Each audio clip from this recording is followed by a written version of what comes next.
સંત અને શાસ્ત્રો તો પોકાર કર્યો છે આ માનવ દેહ માટે. આ મળ્યા છીએ કે મળીશું આ માનવી તણા મેળા. મળ્યા છીએ કે મળીશું આ માનવી તણા મેળા. એક દી આવશે પછી આપણા દેહ ભૌમો નહીં થાય ભેળા.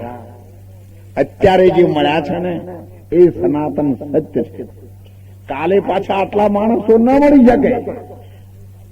કોઈ બાર ગામ જતું રે, લાખ ઉપાય કરો તોય ના મળે. આ તો મળી ગયા ને, મળી ગયા એટલે મળી ગયા, પછી વાતો જ જતી રહી. મળી ગયું ને એનું બધાનું ઘી થાય અને બગડી ગયું એ વારમાં જાય.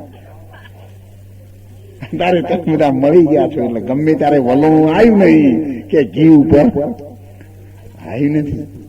અત્યારે આપણી જમાવટ કરી છે દૂધની, માખણ માટે, ઘી માટે, દીવો કરવા માટે. પણ જમાવટ તો આપણે કરી છે શાની? આ દૂધની.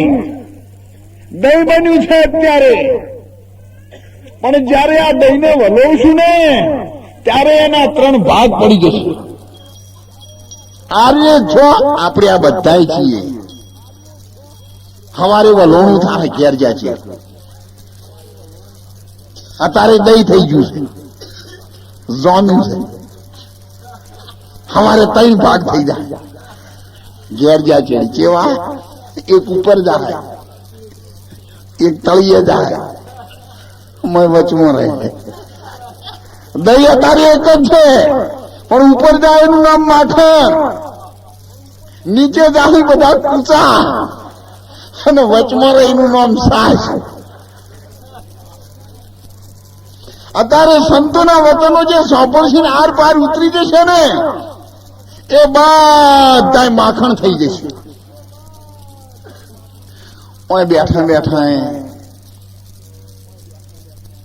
ચોથી લાઈન કરી છે.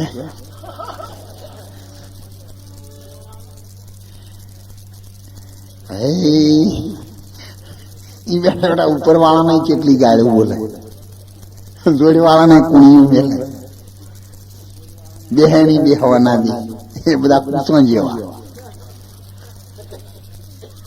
એક જ ખેતરમાં પાકની, એક કોથળામાં ભરેલા 4 મહિના પડ્યા રહે, એક તપેલામાં બફોય તો એ ખાળી પડે એટલે ખખડી. મગ મૂર્ખા, તમે ખેતરનો કોઈ પટ ના આડ્યો. તમે કોથળામાં ભેગા થતો હોય તને બીજોની કોઈ અસર ના થઈ, કોઈ ઘર ધણીનો પ્રેમ નહીં, તને કદર ના થઈ, તને ઉકાળ્યો તો તને અગ્નિની